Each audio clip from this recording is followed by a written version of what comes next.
আলহামদুলিল্লাহি রব্বিল আলামিন ওয়াসসালাতু ওয়াসসালামু আলা সাইয়্যিদিল মুরসালিন আম্মা বা'দ ফাআউযু বিল্লাহি মিনাশ শাইতানির রাজিম বিসমিল্লাহির রহমানির রহিম আসসালাতু ওয়াসসালামু আলাইকা ইয়া রাসূলুল্লাহ ওয়া আলা আলিকা ওয়া আসহাবিকা ইয়া হাবিবাল্লাহ আসসালাতু ওয়াসসালামু আলাইকা ইয়া নবিয়াল্লাহ ওয়া আলা আলিকা ওয়া আসহাবিকা ইয়া নূরাল্লাহ। মাদানী চ্যানেলের দর্শক শ্রোতা, আরেকটিবার উপস্থিত হয়েছি মাদানী চ্যানেল বাংলার ধারাবাহিক অনুষ্ঠান, যার নাম হচ্ছে ঐতিহাসিক স্থান, হিস্টোরিক্যাল প্লেসেস। যে হ্যাঁ দর্শক, এই অনুষ্ঠানের মধ্যে আমরা বিভিন্ন হিস্টোরিক্যাল প্লেস সম্পর্কে আলোচনা করার সৌভাগ্য হয়, যার আলোচনা কোরআনে পাকের মধ্যেও আমরা পাই বিভিন্ন ক্ষেত্রে, আবার অনেক সময় হাদিস শরীফের মধ্যে যে সকল ঐতিহাসিক স্থান নিয়েও আলোচনা আমরা আলহামদুলিল্লাহ খুঁজে পাই। তো আসল অনুষ্ঠানের শুরু আমরা করব দরুদ শরীফ পাঠ করা ফজিলত বর্ণনা করার মাধ্যমে। আমার প্রিয় আকা হুজুর পুন্নুর সাল্লাল্লাহু তাআলা আলাইহি ওয়া আলিহি ওয়াসাল্লাম ইরশাদ করেন, তোমরা আমার উপর অধিক হারে দরুদ শরীফ পাঠ করো, কেননা এই দরুদ শরীফ কাল কিয়ামতের দিন তোমাদের জন্য নূর হবে। সুবহানাল্লাহ সুবহানাল্লাহ।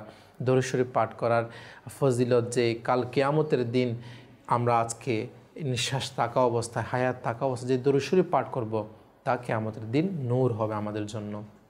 আল্লাহ তাআলা আমাদেরকে বেশি থেকে বেশি পরিমাণে দরুদে পাক পাঠ করার সে তৌফিক নসিব করুক, আমিন। আসুন মহব্বতের সাথে আমরা আরেকটিবার দরুদ শরীফ পাঠ করে নিই।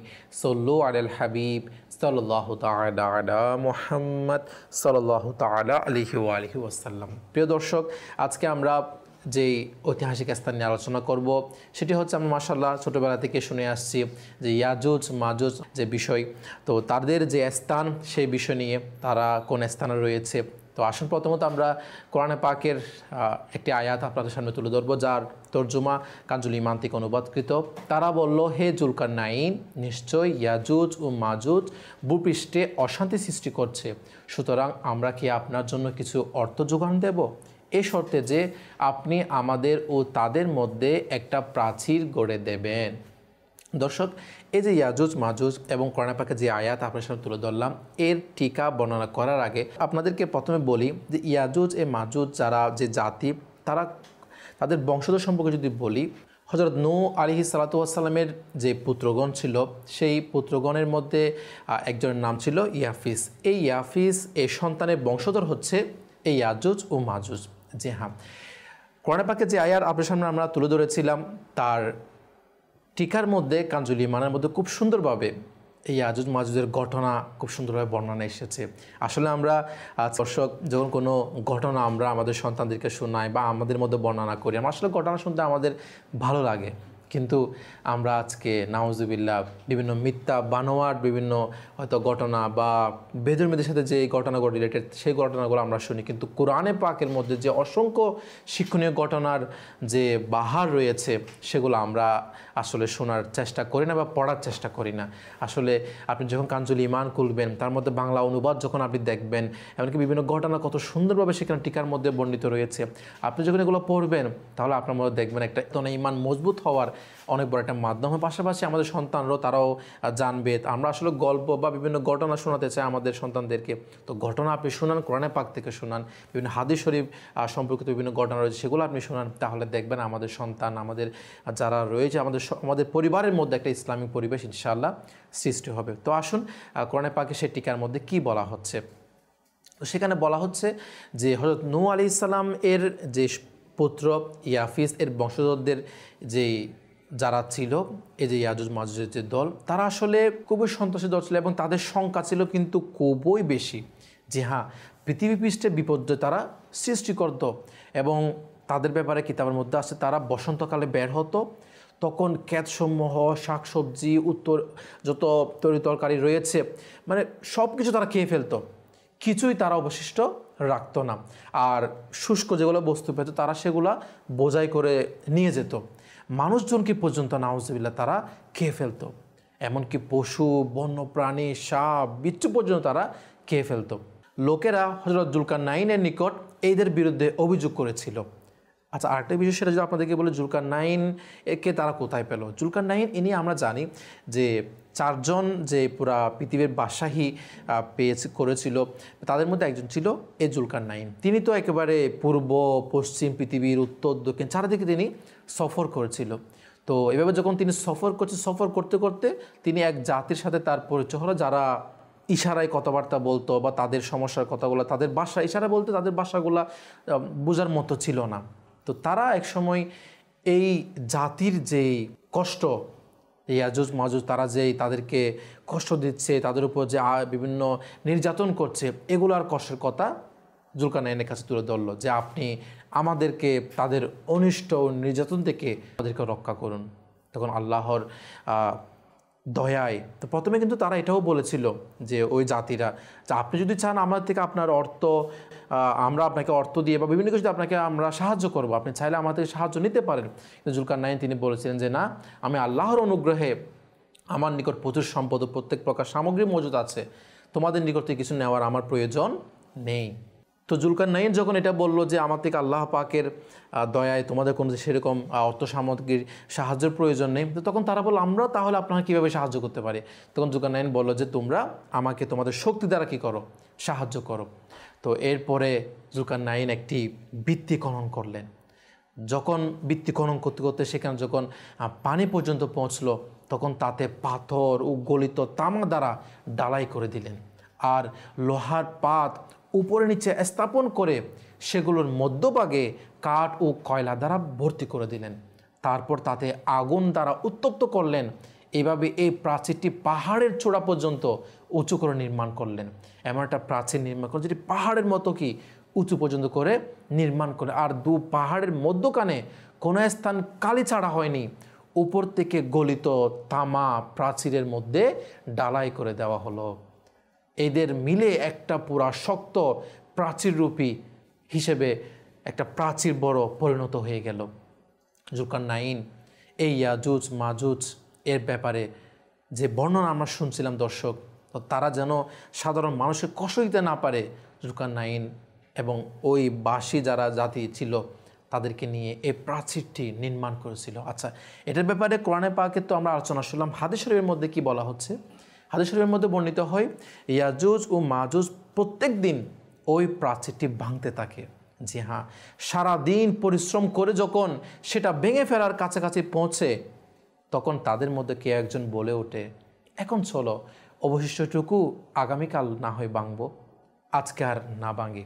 তখন যখন পরদিন আসতো, তখন তা আল্লাহর নির্দেশে পূর্ব অপেক্ষা অধিকতর মজবুত হয়ে যেত। যখন তাদের বের হবার সময় আসবে, তখন তাদের মধ্যে কেউ বলবে, এখন চলো প্রাচীরের বাকিটুকু আগামীকাল ভাঙব। ইনশাআল্লাহ ইনশাআল্লাহ বলার পর এই ফল হবে যে সেদিনের পরিশ্রম নিষ্ফল হবে না, বরং তো পরদিন তারা যতটুকু আগের দিন ভেঙেছিল ততটুকু এসেই পাবে। এরপর একসময় তারা সেটি ভেঙে ফেলবে। এটি কিয়ামতের আগের ব্যাপারে আমরা ঘটনা সেটি সকলে জানি। এবং তারা এই বের হওয়ার পরে পুরা পৃথিবীতে ফ্যাসাদ ছড়াই দিবে, হত্যা লুটতারাজ ইত্যাদি করবে এবং ঝর্ণা ও জলাশয়ের পানি পান করে শেষ করে দিবে।